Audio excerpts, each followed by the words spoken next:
The following is an excerpt from the book, How to Change the Way You Look at Things in Plain English.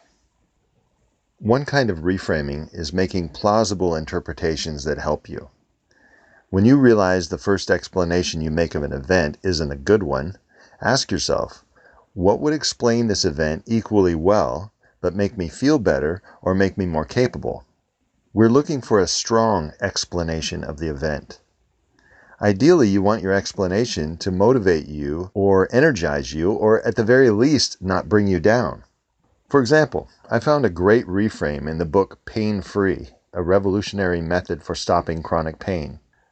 Most people, when they experience pain in their body, think they need to rest. This is a good first response to an acute injury. But if the pain becomes chronic, some people continue with this thinking, and the author, Pete Egoscue, says this is a mistake. When pain is chronic, it is caused by what he calls motion starvation. This is an explanation for the cause of chronic pain. I had never thought of that as a possible cause before.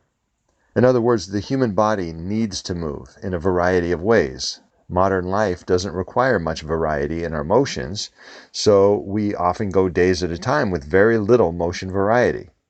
We go from sitting at a desk to sitting in our car, to sitting in front of the television, to sitting in front of a computer. And what movements we do are in a narrow range. Over time, this motion variety deprivation causes pain. Egoscue, in other words, reframed the cause of chronic pain.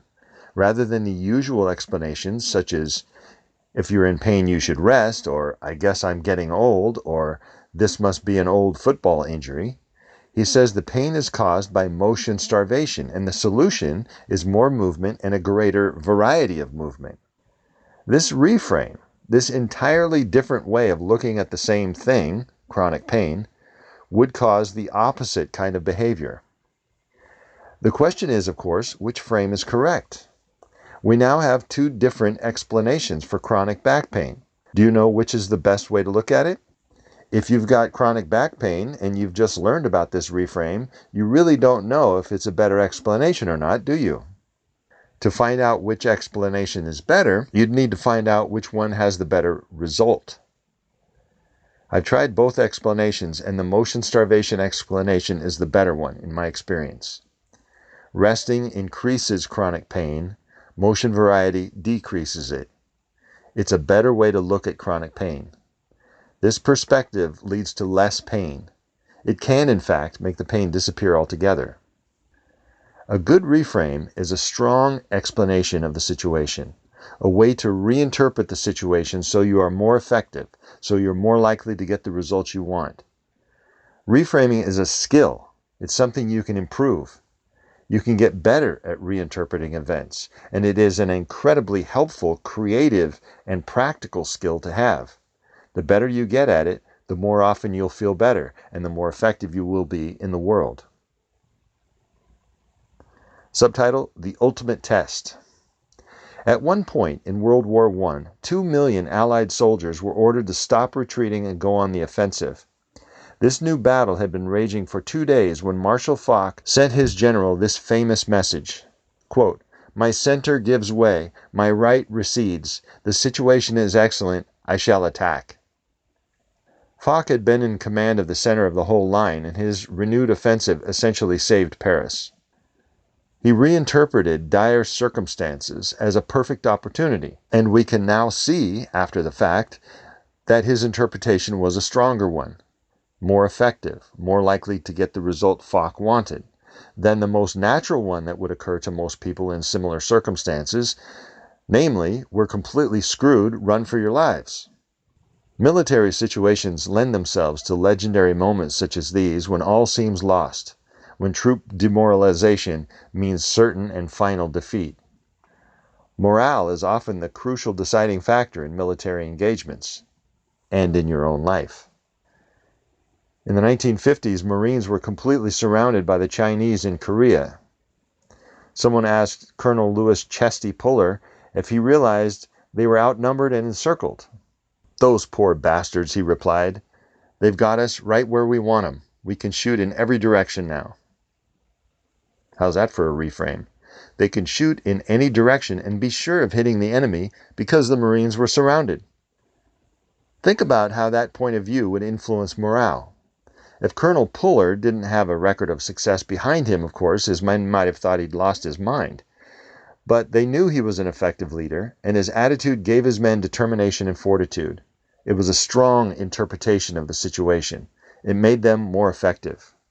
Contrast Colonel Puller's reframe with the natural and automatic reaction. We're completely surrounded and outnumbered. Oh my God, we're going to die.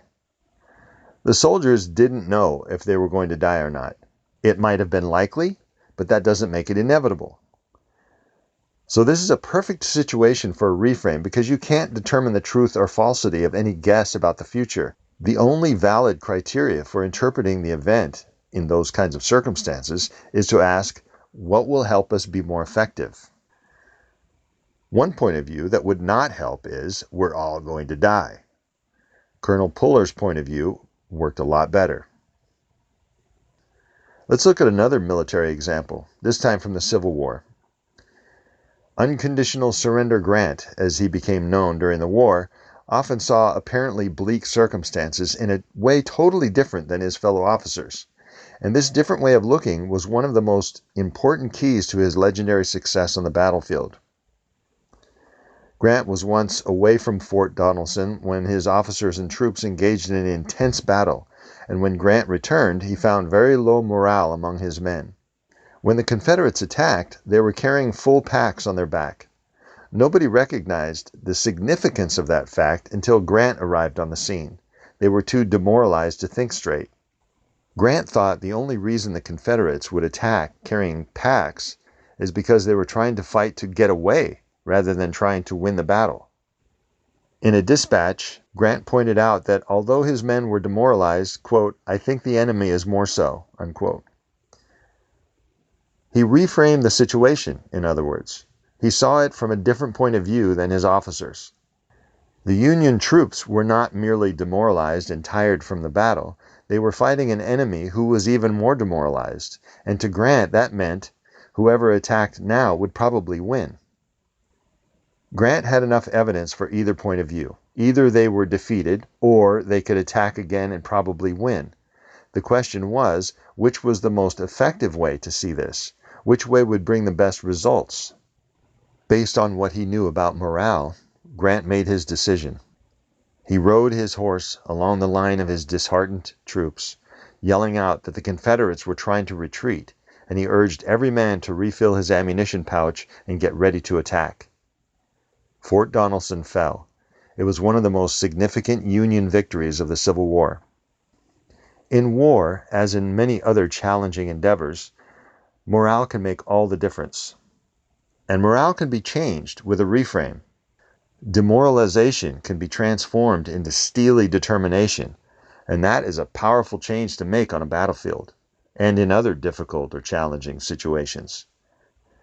It was a particular talent of Grant's to generate his reframes by seeing things from the enemy's point of view. War tends to create fear, of course, and fear tends to narrow your focus. Fear gives you tunnel vision. Soldiers often focused on their own dire situation and didn't see the big picture. Have you ever had that problem? Next time, try reframing your dire situation and see what happens. Grant was often able to reframe circumstances by widening his point of view, by bringing in more of the scene, and many times this broader point of view made it obvious that the circumstances were less dire than they seemed to a person with tunnel vision. For example, it was pouring rain when Grant rode up to young Major Belknap, who anxiously told Grant that the Union troops were in trouble because of the rain. The roads were hopelessly muddy, bogging them down, and Confederates were close. Grant replied, "Young man, don't you know that the enemy is stuck in the mud too?" Major Belknap hadn't even thought of that. He had been so focused on the fearful and frustrating situation of his own troops, he'd forgotten that it was raining on the enemy too. His morale was immediately improved by this new reframe. Try that next time you face an obstacle to your goal. Widen your point of view and try to reframe the circumstances in a way that increases your determination. We'll be going into more detail about how exactly to reframe circumstances, but first I want you to really grasp what a difference reframing makes in your ability to produce results. The end. That was an excerpt from the book, How to Change the Way You Look at Things in Plain English. This is Adam Lee Kahn on The Atom Bomb. This Atom Bomb podcast episode is sponsored by Anchor, a podcast platform, the one I'm using to make this podcast. It's super easy to use and allows you to easily create your own podcast. You can record and edit your audio right onto the app. In fact, you can do everything on your phone. Anchor also makes it easy to monetize your podcast and get wide distribution. Anchor automatically makes your podcast available on Apple Podcasts, Spotify, Google Podcasts, and more. You can download the Anchor app for free or go to anchor.fm to get started.